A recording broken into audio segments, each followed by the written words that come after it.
তো গল্পের শুরুতে আমাদের ফিমেল লিড লুসিকে দেখানো হয় যে এখন একজন সাকসেসফুল লয়ার। সে একটা বড় কেস জিতেছে জন্য সবাই মিলে পার্টি করছিল। তখন একজন লোক তাকে জিজ্ঞাসা করে, তুমি অনেক ব্রিলিয়ান্ট, সুন্দর, স্মার্টও, তাহলে তুমি সিঙ্গেল কেন? তখন সে মনে মনে বলে, আমি নিজেকে এতটা বিজি রেখেছি কারণ আমি যেন সেই ব্যক্তিটাকে ভুলে যেতে পারি। পরবর্তী সিনে একটা সংবাদ মাধ্যমে লুসি দেখতে পায় একজন অ্যানিমেশন ডিরেক্টর মারা গিয়েছেন। আর সেই ডিরেক্টরের স্মরণে অনলি ইয়েস্টারডে নামের একটা এক্সিবিশনের আয়োজন করা হয়েছে। সেখানে সব জায়গায় লেখা ছিল sunny day, cloudy day and rainy day. এটা দেখতে লুজির কিছু মনে পড়ে আর সে সরাসরি সে এক্সিবিশনে চলে আসে। সে সেখানে সবকিছু দেখছিল, তখনই তার নজর একটা জিনিসের ওপরে পড়ে। সেটা হলো তার ডায়েরি, যেটা সে স্কুল লাইফে হারিয়ে ফেলেছিল। যখনই সে ওটা ওঠাতে যায় তখন সেখানে কাজ করা একজন লোক বলে, এখানে কোনো কিছুতেই হাত দেওয়া অ্যালাউ নয়। লুজি তখন বলে, কিন্তু এই ডায়েরিটা আমার। তখন সেই লোক বলে, আচ্ছা তাহলে আপনি অপেক্ষা করুন, যিনি এটা এখানে রেখেছেন আমি তার সাথে কথা বলে আসি। লুজি তখন গভীর চিন্তা করতে থাকে আর ভাবে, আমার এই পুরনো ডায়েরি শুধুমাত্র একজন ব্যক্তিকে ঘিরেই, যাকে আমি একতরফা ভালোবাসতাম। সিন কাট হয়ে পাস্টে চলে আসে। এই সালটি ছিল 1998। লুসি তার বাবার সাথে ফোনে কথা বলছিল। সে তার বাবাকে জিজ্ঞাসা করে, তুমি কখন আসবে? তার বাবা বলে, আমি খুব তাড়াতাড়ি আসবো আর তোমার ফেভারিট ফ্রগ রেইনকোটও সাথে নিয়ে আসবো। সিন কাট হওয়ার পরে জানা যায় লুচির বাবা মারা গিয়েছে। তিনি যে ফ্যাক্টরিতে কাজ করতেন সেখানে একটা অ্যাক্সিডেন্ট হয়েছে মেশিন খারাপ হওয়ার কারণে। লুজির মা তো অনেক কান্না করতে থাকে। এরপর দেখানো হয় লুজি আর তার মা ফ্যাক্টরি মালিকের বাসায় আসে কিছু সাহায্যের জন্য, যেখানে কারো একজনের বিয়ে হচ্ছিল। লুজির মা ফ্যাক্টরির মালিকের ওয়াইফকে বলে, আমার হাজবেন্ড আপনার হাজবেন্ডের জন্য কাজ করতো, এখন প্লিজ আমাদের কিছু সাহায্য করুন। কিন্তু সেই মহিলাটি তাকে সরাসরি না করে দেয় আর তার সাথে অনেক খারাপ ব্যবহার করে চলে আসেন। অন্যদিকে লুজি যখন একা বসেছিল তখন শ্যাং নামের একটা ছেলে আসে, যে কিনা এই মুভির মেইল লিড। সে লুজিকে তার সাথে খেলতে নিয়ে যায় আর ফুলের একটা মুকুট পরিয়ে দেয়, যেন তারা দুজন বিয়ে করছে। এই মোমেন্টের জন্য লুজি শ্যাংকে অনেক পছন্দ হয়। তখনই কিছু বাচ্চারা এসে শ্যাংকে অনেক জ্বালাতন করতে শুরু করে। লুজি তো লাথি মেরে তাদের সবাইকে সরিয়ে দেয় আর শ্যাংকে বাঁচিয়ে নেয়। তখনই লুজির মা সেখানে চলে আসে আর বলে, তুমি এই ছেলের সাথে কেন খেলছো? তুমি কি জানো এ কে? তখন লুজিকে জোর করে সেখান থেকে নিয়ে চলে আসে। লুজি তো অনেক কান্না করতে থাকে। আর তখন সেখানে শ্যাংয়ের মাও চলে আসে। আর সেই বাচ্চাগুলো তাকে বলে ওই মেয়েটি শ্যাংকে জ্বালাচ্ছিল। কিন্তু শ্যাং তখন কিছুই বলে না, কারণ সে অবাক হয়ে লুজির চলে যাওয়া দেখছিল। আর এখানে তাদের প্রথম পরিচয় হয়। এরপর বেশ কিছু বছর পরে সিন দেখানো হয় আর তখন ছিল 2008 সাল। এখন লুজি হাই স্কুলে পড়ে। আজ তার রেজাল্ট দিয়েছে আর টপ 20-র মধ্যে সে তার রেজাল্ট দেখছিল, যেখানে তার 10 নম্বর পজিশন এসেছে। তখন সেখানে একজন টিচার এসে নোটিশ বোর্ডের রেজাল্ট চেঞ্জ করে দেন আর শ্যাং নামের একটা ছেলেকে ফার্স্ট পজিশনে বসিয়ে দেন। এতে সবাই 1 নম্বর করে পিছিয়ে যায় আর লুজির পজিশন 11 নম্বরে চলে আসে। সবাই বলতে থাকে শ্যাং অন্য স্কুল থেকে এই স্কুলে এসেছে, সে অনেক ব্রিলিয়ান্ট, হ্যান্ডসাম আর অনেক ধনীও। কিন্তু লুজি তখন কিছুই বলে না, চুপ করে থাকে। তার পুরো নাম পড়ে সে বুঝতে পারে এই সেই ছোটবেলার শ্যাং নামের ছেলেটি, যাকে সে পছন্দ করত। পরের সিনে দেখানো হয় লুজি বাড়িতে গিয়ে তার রেজাল্ট শিট লুকিয়ে ফেলে, কিন্তু তারপরেও তার মা সেটা পেয়ে যায়।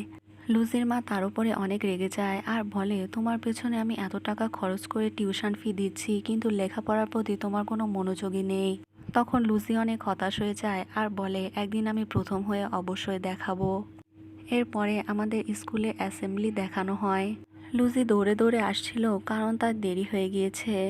এরপর টিচার সেই ট্রান্সফার হওয়া স্টুডেন্ট মানে শ্যাংকে মঞ্চে ডাকে বক্তব্য দেওয়ার জন্য, কারণ যখনই কোনো স্টুডেন্ট ফার্স্ট হয় তাকে স্পিচ দিতে হয়। লুজি এখানে বেশ অনেকদিন পর শ্যাংকে আবার দেখে। শ্যাং স্পিচে বলে, সব স্টুডেন্টের জীবনেই পরীক্ষা নামের একটা দেয়াল থাকে, যেটা অবশ্যই আমাদের পার করতে হয়, তাহলে আমরা আমাদের একটা সুন্দর ভবিষ্যৎ তৈরি করতে পারবো। সব স্টুডেন্টেরই তার বক্তব্য অনেক পছন্দ হয়।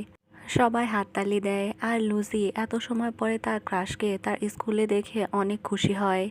সিন কাট হওয়ার পরে দেখানো হয় লুজি সবসময় শ্যাংয়ের উপরে নজর রাখতে থাকে, যে সে কখন কোন ক্লাস করছে, কখন পিয়ানো বাজাচ্ছে, কোন বই পড়ছে। আর শ্যাং যখন তার সামনে দিয়ে হেঁটে যেত তখন তার হার্টবিটও বেড়ে যেত। আসলে লুজি শ্যাংকে চিনতে পেরেছে, কিন্তু শ্যাং এখনো লুজিকে চেনেনি যে এই সেই ছোট্টবেলার মেয়েটি। লুজি দূর থেকে শ্যাংকে দেখতো যখন সে পড়াশোনা করত, আর যখন শ্যাং তার সামনে দিয়ে যেত সে বই দিয়ে তার মুখটি ঢেকে নিত। পরের সিনে লুজিকে স্কুলের ছাদে দেখা যায়, যেখানে সে তার ফেভারিট অ্যানিমেশন মুভির একটা ডায়লগ লিখছিল। সে লিখে, তোমার কি সানি ডে নাকি ক্লাউডি ডে নাকি রেইনি ডে পছন্দ? তখনই সেখানে শ্যাং চলে আসলে লুজি গিয়ে দেয়ালের পেছনে লুকিয়ে পড়ে। শ্যাং ওই লেখাটা দেখে ওখানে অ্যান্সার দেয় রেইনি ডেজ। আর এই ডায়লগটি অনলি স্টারে মুভিটিও আমার অনেক পছন্দের।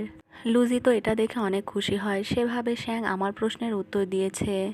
দুজন এভাবে ওয়ালে লিখে লিখে কথা বলতে শুরু করে দেয়, কারণ তাদের দুজনের পছন্দ অনেক সেম ছিল। কিন্তু শ্যাং এখনো জানে না সে কোন মেয়ের সাথে কথা বলছে। লুজি সবসময় শ্যাংকে ফলো করত, তার আশেপাশেই থাকতো, তার দিকে নজর রাখতো, কিন্তু শ্যাংয়ের এ ব্যাপারে কোনো ধারণাই ছিল না। শ্যাং 3টা চপস্টিক দিয়ে খাবার খেত, সেটা দেখার পর লুজি নিজেও 3টা চপস্টিক দিয়ে খাবার খাওয়া শিখে নেয়। একদিন স্কুলে একটা মঞ্চনাটক হচ্ছিল, তখন লুজি ব্যাকগ্রাউন্ড অ্যাক্ট্রেস ছিল, যেখানে সে গাছ হয়ে দাঁড়িয়েছিল। আর হিরোইনের নাম ছিল জানিয়ান, যে শ্যাংয়ের মতোই অনেক ধনী ফ্যামিলির মেয়ে ছিল। ধনী আর অনেক সুন্দরী হওয়ার জন্য সে স্কুলে অনেক ফেমাস ছিল। তার গান গাওয়ার সময় আসলে সে ম্যামকে বলে সে মিউজিক ছাড়া গান গাইতে পারবে না, তাই শ্যাংকে তার জন্য মিউজিক বাজাতে বলে। আসলে জানিয়ান শ্যাংকে পছন্দ করত। টিচার তখন শ্যাংকে স্টেজে ডেকে নেয়, কিন্তু এই ব্যাপারটি লুজির একদমই পছন্দ হয় না, যে শ্যাং অন্য একটা মেয়ের জন্য পিয়ানো বাজাবে। সে ম্যামকে বলে, ম্যাম এটা তো অবিচার, শুধু জানিয়ানকেই কেন গান গাইতে দেওয়া হবে? আমাদের সবারই তো অডিশন নেওয়া উচিত ছিল, এটা আমাদের অধিকার। তখন সব মেয়েরা তাকে সাপোর্ট করে, বলে হ্যাঁ এ কথাটা ঠিক আছে, কারণ তারা সবাই জানিয়ানকে হিংসা করত। টিচার বলে চিন্তার কোনো কারণ নেই, আমি এখনই তোমাদের অডিশন নিয়ে নিচ্ছি।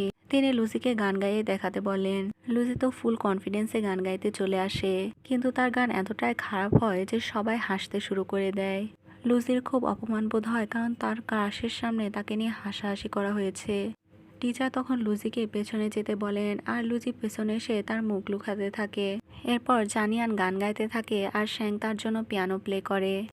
পরের দিন ফাইনাল পারফরমেন্সের সময় তারা অনেক ভালো করে। অনুষ্ঠানের শেষ হতে লুজির একটা ফ্রেন্ড শ্যাংয়ের নাম চিৎকার করে বলে, আই লাইক ইউ। তখন সব স্টুডেন্ট অনেক অবাক হয়ে যায়, আর তারা ভাবে এখানে কি লাভ কনফেশন হচ্ছে নাকি। এমনকি যে সকল স্টুডেন্টরা বাইরে ছিল তারাও সবাই ভেতরে চলে আসে। তখন সবাই শ্যাংকে রাজি হয়ে যেতে বলে, কিন্তু শ্যাং অনেক পলাইটলি সরি বলে চলে যায়। যেহেতু সে লুজির ফ্রেন্ডকে রিজেক্ট করে দিয়েছে, তাই সেই মেয়েটি মাথা ঘুরে সেখানে অজ্ঞান হয়ে পড়ে যায়। তখন লুজি বুঝতে পারে সেও যদি তার ফিলিংস প্রকাশ করে দেয় তাহলে তার অবস্থাও এরকম হবে, তাকেও রিজেক্ট করে দেওয়া হবে। পরের দিন লুজি তার ফ্রেন্ডকে বোঝাচ্ছিল যে হুট করে তোমার সবার সামনে শ্যাংকে এভাবে প্রপোজ করা উচিত হয়নি। তখন তার ফ্রেন্ড তাকে বলে, আর যাই হোক আমি আমার ফিলিংস তো তাকে বলতে পেরেছি, এখন আমার হালকা লাগছে, কিন্তু তুমি তো সেটাও পারো না। এজন্য আমি তোমার থেকে একটু হলেও ভালো আছি, কারণ আমি জানি তুমিও শ্যাংকে পছন্দ করো, কিন্তু তুমি কখনো শ্যাংকে সাহস করে বলতে পারবে না। তখন লুজি চুপ করে বসে থাকে। পরের সিনে দেখানো হয় লুসি একদিন সাহস করে শ্যাংয়ের সাথে কথা বলতে চায়, কিন্তু তখনই তার গাইড ড্রাইভার এসে তাকে নিয়ে চলে যায়। আর সেই দিনের পরে লুজি আর কখনো সাহস করতে পারেনি। প্রতিদিনের মতো এসে যখন তার ডায়েরি লিখছিল শ্যাংকে নিয়ে, তখন সে দেখে বাইরে বৃষ্টি চলে এসেছে। সে দৌড়ে ক্লাসের বাইরে চলে যেতে থাকে। জানিয়ান তার ক্লাসমেট ছিল, সে বুঝতে পারে না লুসির কি হয়েছে।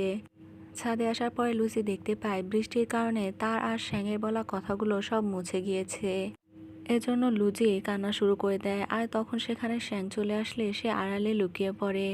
আর তখন শ্যাংও কান্না করতে শুরু করে দেয়, যদিও সে জানতো না সে কার সাথে কথা বলতো।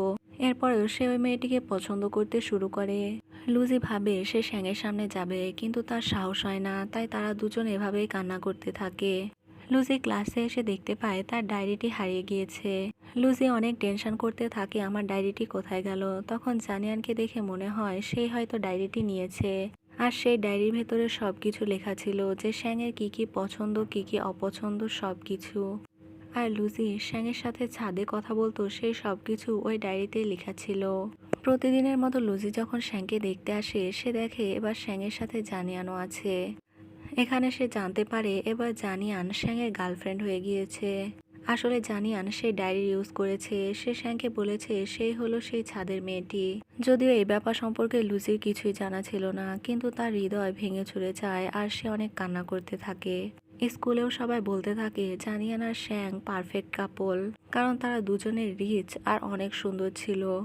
এসব শুনে লুসির একদমই ভালো লাগে না, বরং তার হৃদয় ভেঙে যায়। সে অনেক দিন এই ব্যাপার নিয়ে মন খারাপ করে থাকে, কিন্তু একদিন সে ঠিক করে সে শ্যাংকে এবার পুরোপুরি ভুলে যাবে আর শুধুমাত্র নিজের পড়াশোনায় মনোযোগ দিবে। এরপর লুসি সারা দিন রাত সবসময় পড়াশোনা করতেই থাকে, যাতে সে পরীক্ষায় ফার্স্ট হতে পারে। আর এখন সে শ্যাংয়ের ব্যাপারে একদমই ভাবে না। অন্যদিকে শ্যাং জানিয়ানকে ডেট করছিল। এরপর ফাইনালি যখন রেজাল্ট পাবলিশ করা হয়, তখন জানা যায় লুজি প্রথম হয়েছে। এতে লুজি অনেক খুশি হয়, কিন্তু শ্যাং এবার 23তম হয়েছে।